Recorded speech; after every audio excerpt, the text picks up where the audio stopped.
మహాగణపతే నమః. శుక్రుడు మనకు సెప్టెంబర్ 15వ తేదీ నుండి అక్టోబర్ 9 వరకు సింహరాశిలోకి సంచారం చేస్తున్నాడు. ఈ యొక్క సంచారంలో శుక్ర కేతు కాంబినేషన్ అనేది జరుగుతుంది. ఎందువల్లంటే మనకు కేతువు ఇప్పుడు సింహరాశిలో సంచారం చేస్తున్నాడు. కాబట్టి శుక్రుడు కేతుతో కలిసి మనకు సింహరాశిలో ఉంటాడు. అంటే సెప్టెంబర్ 15 నుంచి మొదలుకొని అక్టోబర్ 9 వరకు ఈ యొక్క గ్రహచారము అనేది జరుగుతూ ఉంటుంది. అయితే ఈ శుక్ర కేతు కాంబినేషన్ వల్ల ద్వాదశ రాశులకు ఎలాంటి ఫలితాలు కలుగుతాయో చూద్దాము. అయితే శుక్రుడు ముఖ్యంగా మనకు కళలకు ప్రాతినిధ్యం వహిస్తాడు. అంటే కంఫర్టబుల్ లైఫ్ కానీ, సుఖాలు కానీ, బ్యూటీ సౌందర్యం కానీ, అదేవిధంగా రుచులు, ఇక చూసినట్టయితే ఏదైతే లగ్జరీకి సంబంధించినటువంటి విషయాలకు శుక్రుడు ప్రాతినిధ్యం వహిస్తాడు. ధనానికి కూడా సంబంధించినటువంటి విషయాల్లో శుక్రుడు కూడా ప్రాతినిధ్యం వహిస్తాడు. ఎందువల్లంటే బచక్రంలో శుక్రుడు 2వ అధిపతి, కుటుంబ స్థానానికి అధిపతి, అదేవిధంగా ధనానికి అధిపతి, వాక్కుకు అధిపతి, వృషభ రాశి రాశ్యాధిపతి. కాబట్టి శుక్రుడు వీటన్నిటికీ కారకత్వం వహిస్తాడు. అదేవిధంగా కేతువు కాస్త మోక్షానికి సంబంధించినటువంటి వ్యవహారాల్లో కేతు అనేది ప్రాతినిధ్యం వహిస్తాడు. కేతు ముఖ్యంగా విడిపోవడం అంటే డిటాచ్మెంట్ అనమాట. డిటాచ్మెంట్కు సంబంధించినటువంటి విషయాలకు కారకత్వం వహిస్తాడు. అదేవిధంగా ముఖ్యంగా ఆధ్యాత్మికతకు సంబంధించినటువంటి విషయాలకు కేతు కారకత్వం వహిస్తాడు. ఏదైనా నిశితంగా లోతుగా పరిశీలించడానికి మనకు కేతు అనేది తప్పనిసరిగా ఉండవలసినటువంటి అవసరం ఉంటుంది. అంటే కేతు అయితే ఎవరికి బలంగా ఉంటాడో వారు, కేతువుతో ఎవరైతే ప్రాతినిధ్యం వహించబడతారో వారు ముఖ్యంగా ఏదైనా సమస్యను కానీ, ఏదైనా ఒక సబ్జెక్టును కానీ చూసుకున్నప్పుడు చాలా నిశితంగా ఆలోచిస్తారు. ఒక సైంటిఫిక్ ధోరణిలో రీసెర్చ్ ఓరియంటెడ్గా చేసేలాగా ఉంటారనమాట. అది కేతువుకు సంబంధించినటువంటి ప్రాతినిధ్యం వహించడం అనేది ఉంటుంది. అయితే ఈ రెండు గ్రహాల యొక్క సంయోగము మనకు సింహరాశిలో జరుగుతుంది. ఈ యొక్క సంయోగం వలన ఎలాంటి ఫలితాలు ద్వాదశ రాశులకు కలుగుతాయో చూద్దాము. మకర రాశి వారికి ఈ యొక్క శుక్ర కేతు యొక్క సంచారం అనేది అష్టమ స్థానంలో జరుగుతుంది. అంటే 8వ స్థానంలో మకర రాశి వారికి జరుగుతున్నాయి. అయితే ఈ యొక్క శుక్రుడు పంచమాధిపతి, అదేవిధంగా భాగ్యాధిపతి అయినటువంటి శుక్రుడు అష్టమ స్థానంలో సంచారం చేస్తున్నాడు. అష్టమ స్థానంలో శుక్రుని యొక్క సంచారం అనేది చాలా చక్కని ఫలితాలు కలుగజేస్తాయి. అంటే అష్టమంలో శుక్రుని యొక్క సంచారం బాగుంటుంది. అదేవిధంగా కేతు యొక్క సంచారం కాస్త ప్రతికూలమైనటువంటి ఫలితాలు మనకు కలుగజేసేటటువంటి అవకాశాలు కనిపిస్తున్నాయి. ముఖ్యంగా అష్టమంలో అంటే ఈ సమయంలో మీరు వివాహ ప్రయత్నాలు కనుక చేస్తున్నట్టయితే ధనవంతురాలైనటువంటి వారు మీకు పార్ట్నర్గా వచ్చేటటువంటి అవకాశాలు మనకు అధికంగా గోచరిస్తున్నాయి. అదేవిధంగా మంచి ఇల్లు ఉంటుంది, సుఖమైనటువంటి జీవితం ఉంటుంది. ఇంట్లో మీరు పని చేయకుండానే పనులు అయిపోయేటటువంటి అవకాశాలు ఉంటాయి. అంటే పని మనుషులతో కానీ, ఇతరులు కానీ మీకు పని చేసే పెట్టేటటువంటి అవకాశాలు మనకు అధికంగా కనిపిస్తున్నాయి. అలాంటి కంఫర్టబుల్ లైఫ్, లగ్జరీ అనేది ఉండేటటువంటి అవకాశాలు మనకు అధికంగా కనిపిస్తున్నాయి. ముఖ్యంగా మీ యొక్క పార్ట్నర్స్ వల్ల ధనలాభం కలిగేటటువంటి అవకాశాలు కనిపిస్తున్నాయి. మీ యొక్క పార్ట్నర్స్కి పురోగవృద్ధి, ధనలాభము ఉండే అవకాశాలు మనకు అధికంగా ఈ యొక్క దీంట్లో మనకు ఈ యొక్క సంయోగంలో కనిపిస్తున్నాయి. అదేవిధంగా మీ సంతానం కూడా పురోగవృద్ధి ఉంటుంది. ఎందువల్లంటే పంచమ స్థానాధిపతి శుక్రుడు కాబట్టి సంతానానికి కూడా అనుకోకుండా చక్కటి ఫలితాలు, చక్కటి పురోగవృద్ధి ఉండే అవకాశాలు కనిపిస్తున్నాయి. ఇన్వెస్ట్మెంట్స్ వల్ల లాభాలు కూడా మనకు కనిపిస్తున్నాయి ఈ యొక్క సంయోగం వల్ల. అయితే ఇదే విధంగా ఖర్చులు కూడా మనకు అధికంగా గోచరిస్తున్నాయి. కాబట్టి ఆ ఖర్చు విషయంలో కాస్త జాగ్రత్త పడండి. దుబారా ఖర్చు చేయకుండా ఉండడం మంచిది. తద్వారా చక్కటి ఫలితాలు మకర రాశి వారు పొందగలుగుతారు.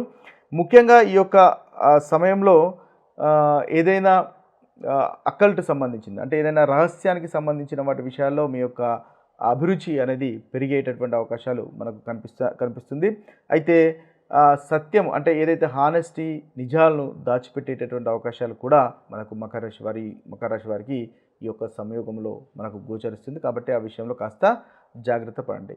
ఇక మిగిలిన విషయాల్లో చాలా చక్కటి ఫలితాలే మకర రాశి వారికి ఈ యొక్క గ్రహ సంచారం వల్ల కలుగుతాయి. ఈ శుక్ర కేతు కాంబినేషన్ వల్ల జరుగుతున్నటువంటి ప్రతికూలమైనటువంటి ఫలితాలు అధిగమించి అనుకూలమైనటువంటి ఫలితాలు పొందడానికి ముఖ్యంగా చేసుకోవాల్సినటువంటి పరిహారాలు కనుక ఒకసారి చూసినట్టయితే మనము శుక్రవారం నాడు శుక్ర గాయత్రి మంత్రాన్ని చదువుకోవచ్చు ముఖ్యంగా, లేదా ఓం శుక్రాయ నమః అనేటటువంటి మంత్రాన్ని ముఖ్యంగా 16 లేదా 108 సార్లు కనుక ప్రతి శుక్రవారం పఠించినట్టయితే ఈ శుక్రుని వల్ల కలుగుతున్నటువంటి ప్రతికూలమైనటువంటి ఫలితాలు తొలగిపోతాయి.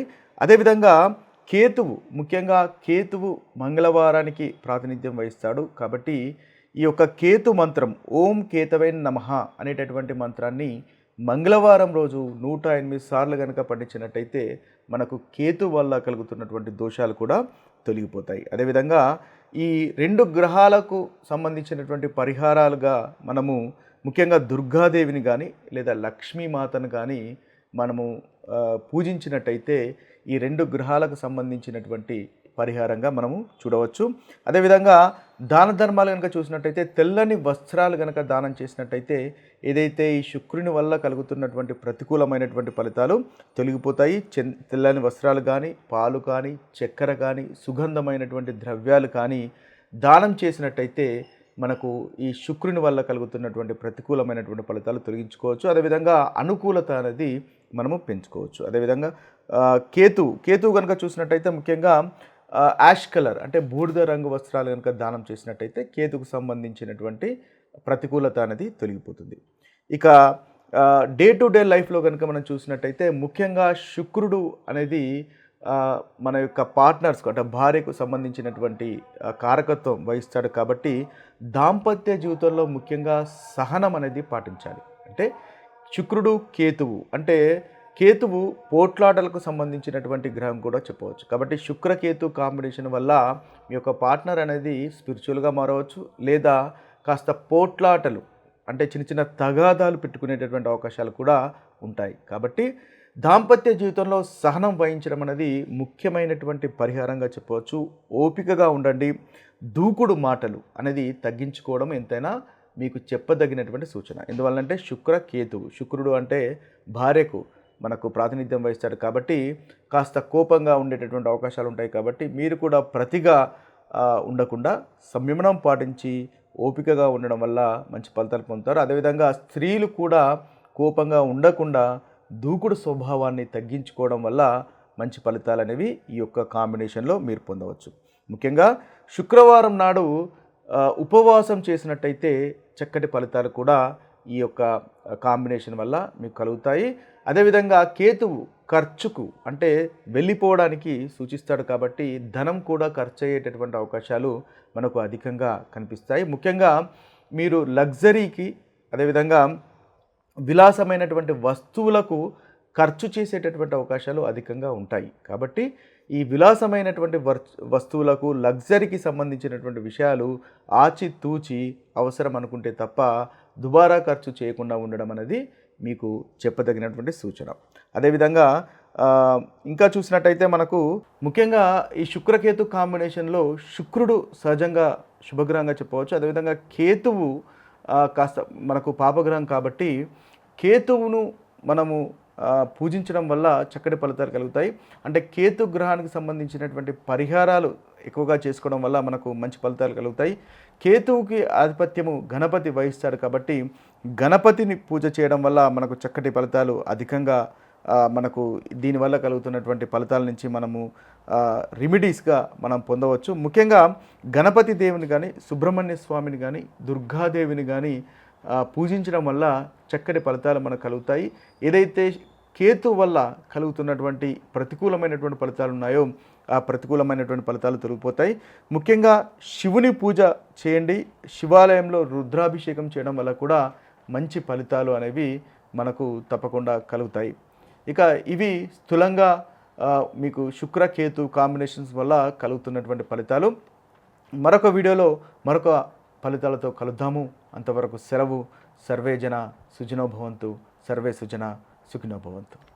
నమస్తే.